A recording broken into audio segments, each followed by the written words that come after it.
आंधळा मागतो एक डोळा आणि देव देतो दोन. आंधळा मागतो एक डोळा आणि देव देतो दोन. अशी परिस्थिती आजकालच्या युवकांची झाली आहे.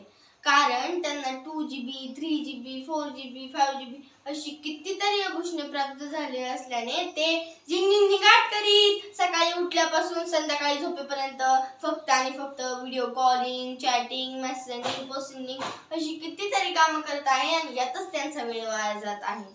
अरे जे युवक पूर्वी, अरे जे युवक पूर्वी, अरे जे युवक पूर्वी शिवाजी, संभाजी, तानाजी येसारीचा वारसा सांगत होते, तेच युवक आज 2GB, 3GB, 4GB, 5GB म्हणत free fire, PUBG, Insta, Snapchat यांच्या आहारी आपला प्राण गमावून बसले आहेत. मग भाषणासाठी एक विषय मिळतो, तो म्हणजे मोबाईल शाप की वरदान. मोबाईल शाप की वरदान. नमस्कार, मी न्यू इंग्लिश स्कूलची विद्यार्थिनी लांगोरे सानिका विषय मांडते मोबाईल शाप की वरदान.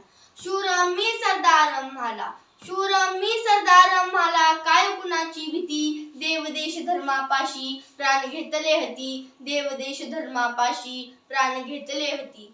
31व्या शतकातील ज्ञानाचे अमूल्य भंडार. वडीलधाऱ्या व्यक्तींच्या म्हणण्याप्रमाणे मी एकदा इन्स्टावर एक स्टोरी अपलोड केली होती. ती म्हणजे भारताचे प्रसिद्ध असे शास्त्रज्ञ 11वे राष्ट्रपती डॉक्टर APJ अब्दुल कलाम यांचं पूर्ण नाव काय? तर काय चुकून 1-2 रिप्लाय आले. परंतु जेव्हा मी 13 मे 2019 रोजी रिलीज झालेल्या राधे मूवीजचे ऍक्टर कोण ही स्टोरी टाकताच असे दणादण रिप्लाय येऊ लागले की मला तुम्हाला सगळ्यांना या घटनेवरून हे सांगायची गरज नाही की आता मोबाईलचा वापर किती वाढला. गरज नसतानाही मोबाईल, जिथे जा तिथे मोबाईल, इकडे मोबाईल तिकडे मोबाईल. पोरग जर का बाथरूम मध्ये गेले ना तर त्यात चालूच आहे. जो आंखें तरसती थी दबो के लफ्ज पढ़ने के लिए, अरे जो आंखें तरसती थी दबो के लफ्ज पढ़ने के लिए, वही आंखें आज व्यस्त है इस 4x4 इंच के मोबाइल के लिए, इस 4x4 इंच के मोबाइल के लिए. मित्रांनो, मी तुम्हाला एक प्रसंग सांगते. तो म्हणजे एकदा एका घरात एक मुलगा जेवत होता. हातात मोबाईल. त्याच्या ताटातली चपाती संपते. आई म्हणते, बाळा तुला चपाती वाढू का? बाळ शांत. आई पुन्हा म्हणते, बाळा तुला चपाती वाढू का? No reply. शेजारी तायडी बसली असते. मग तायडी म्हणते, थांब आई, मी त्याला व्हॉट्सअपवर मेसेज करते की दादा तुझ्या ताटातली चपाती संपली, तुला चपाती वाढू का?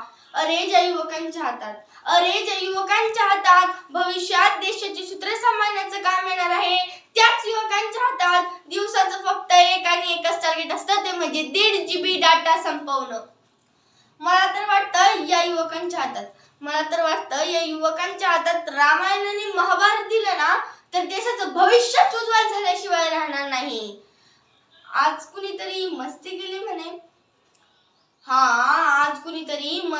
म्हणे, अरे माणसानेच माणुसकी सस्ती केली म्हणे. सावध व्हा गवाज्वारीच्या दारांनो, अरे सावध व्हा गवाज्वारीच्या दारांनो. इथं तर बुजगावण्यांनी पण फुलपाखराशी दोस्ती केली म्हणे. पोरग 4 लोकांच्यात गेलं ना त्याला हो का नाही बोलता येत नाही, आणि तेच पोरग मोबाईलवर इन्स्टा, फेसबुक, स्नॅपचॅट, व्हॉट्सअपवर बघ का नाही कशी दणादण चॅटिंग करतंय ते. अरे मला हे सांगण्याचा उद्देश एवढाच, तुम्हाला सगळ्यांना हे सांगण्याचा उद्देश एवढाच, जी पिढी आई बाबा करत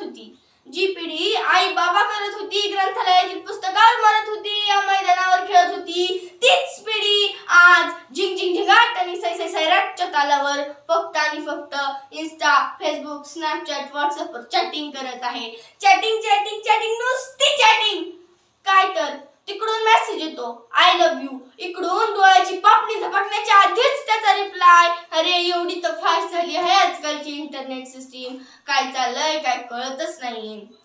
तुम्हाला सगळ्यांना माहिती असेल, मध्ये कोरोना आला होता, सगळं जग स्थिरावलं होतं. मग शाळा बंद होत्या, शिक्षणाचा एक मोठाच प्रश्न निर्माण झाला. मग ऑनलाईन शिक्षण हा पर्याय म्हणून बाहेर आला. मग आता ऑनलाईन शिक्षण हा नवीन पर्याय निघाल्यामुळे बऱ्याच विद्यार्थ्यांकडे मोबाईल नसल्या कारणाने आत्महत्येचे प्रसंग घडले. मग मला एक प्रश्न पडतो, ज्ञान प्राप्तीसाठी विश्वभ्रांती करणारे ज्ञान प्राप्तीसाठी विश्वभ्रती करणारे भारतीय संविधान सभेचे शिल्पकार डॉक्टर बाबासाहेब आंबेडकर आणि स्वामी विवेकानंद यांच्या काळात कोणत्या कंपनीचा मोबाईल होता बरं? सोशल मीडिया हे फक्त एक साधन आहे आणि ते कधीच ठरू शकत नाही मोबाईल शाप की वरदान. मोबाईल शाप की वरदान. ते फक्त त्याचा उपयोग करणारेच ठरू शकतात की ते शाप आहे की वरदान. बढ़ गई है दुनिया, बढ़ गई है दुनिया, या घट गई है दुनिया. बढ़ गई है दुनिया, या घट गई है दुनिया. तितलियों से समा गया है मंजर, मोबाइल में ही सिमट गई है दुनिया. तितलियों से समा गया है मंजर, मोबाइल में ही सिमट गई है दुनिया. धन्यवाद.